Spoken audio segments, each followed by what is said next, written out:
नमस्कार, public news times channel Shimla में आपका स्वागत है।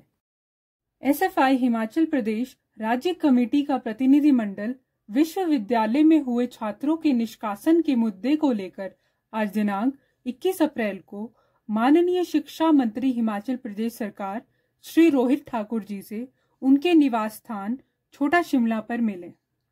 किन मुद्दों को लेकर उनको ज्ञापन दिया, क्या वहाँ पर आश्वासन? नमस्कार, मैं दिनेश दंटा, एसएफआई राज्य कमेटी का एक प्रतिनिधिमंडल आज माननीय शिक्षा मंत्री से उनके आवास स्थान पर मिला।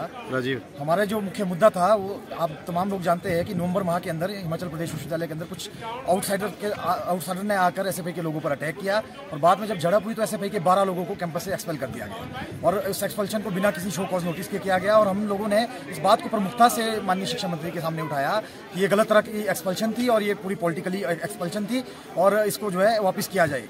और इसके अलावा हमारा मानना यह है, हमने साफ तौर पर इस बात को शिक्षा मंत्री के सामने रखा कि पूरे देश के अंदर जो भी आम चुनाव हो रहे हैं उन चुनावों के अंदर एसएफआई पूरे देश के अंदर इंडिया अलायंस का समर्थन खुले तौर पर कर रही है। ये समर्थन इसलिए किया जा रहा है कि हम जानते हैं इस देश के अंदर जो भाजपा के नेतृत्व वाली सरकार है, नरेंद्र मोदी के नेतृत्व वाली सरकार है, उस सरकार ने इस देश के अंदर पूरे देश के अंदर सांप्रदायिकता का जो माहौल बना के रखा है, देश के अंदर डर और नफरत का जो पूरे देश के अंदर माहौल चल रहा है। इस माहौल के अंदर छात्रों के जो मुद्दे हैं, जनता के जो आम मुद्दे हैं, उन मुद्दों को दबाया जा रहा है और सांप्रदायिक रंग और ध्रुवीकरण का काम जो भाजपा की सरकार कर रही है। हमें पता है कि अगर छात्रों के मुद्दों को या जनता के मुद्दों को प्रमुखता से उठाना है तो इस भाजपा की सरकार को सत्ता से बाहर करना पड़ेगा। तो इसके लिए हम मानते हैं कि इंडिया अलायंस का समर्थन पूरे देश के अंदर करे है। हमने माननीय शिक्षा मंत्री से कहा कि हिमाचल प्रदेश की जो कांग्रेस सरकार है, अगर वो छात्रों का समर्थन इस प्रदेश के अंदर चाहती है तो उसे एक्सपेल्शन को रिवोक करना पड़ेगा, अन्यथा जो है छात्र उसके खिलाफ पूरे प्रदेश के अंदर कैंपेन करेंगे। इसी मांग को लेकर हम मिले और शिक्षा मंत्री ने हमें आश्वासन दिया है कि जल्द से जल्द इस एक्सपेल्शन को जो है रिवोक किया जाएगा।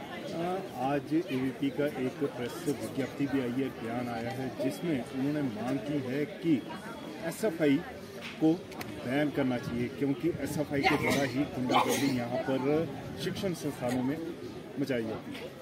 एबीपी जो है हम उसको छात्र संगठन का काम एबीपी पूरे देश के अंदर नहीं करती है। एबीपी का पूरे देश के अंदर जो काम है, अभी पिछले 2 दिन पहले का इंसिडेंट है, हैदराबाद सेंट्रल यूनिवर्सिटी के अंदर हैदराबाद के अंदर एक फिजिकल वीक जो चैलेंजिंग स्टूडेंट है उसके ऊपर हमला एबीपी के गुंडों द्वारा किया गया। जेएनयू के अंदर जिस तरह का इंसिडेंट हुआ, जेएनयू के चुनाव के अंदर आपने देखा होगा, उसी के लिए उनको जेएनयू के अंदर मुंह की खानी पड़ी। उसके अलावा देश के अलग अलग शिक्षण संस्थानों के अंदर कहाँ का एग्जाम्पल आपके पास नहीं है। पूरे देश के अंदर एबीपी जो है इस वक्त पूरे देश के अंदर ऐसा सांप्रदायिकता का माहौल बनाती है, जय श्री राम के नारे लगाती है और लोगों को पीटने का काम करती है। जो प्रोफेसर उनके खिलाफ बोल रहा है, जो प्रोफेसर पढ़ाने का काम कक्षा के अंदर किया जा रहा है, उस प्रोफेसर को टारगेट किया जाता है, कुलपति को टारगेट किया जाता है, अलग अलग जगह पे गुंडागर्दी फैलाने का काम एबीपी करती है। हम ये मानते हैं कि एबीपी जो कोई छात्र संगठन अब नहीं रहा है, वो गुंडों का एक गिरोह बन गया है। हम ये मानते हैं कि एसएफआई को बैन करने की मांग है तो हास्यास्पद है, हम इस बात को मानते हैं। धन्यवाद। Public news times channel Shimla की ताज़ा खबरों के लिए जुड़े रहें हमारे चैनल के साथ।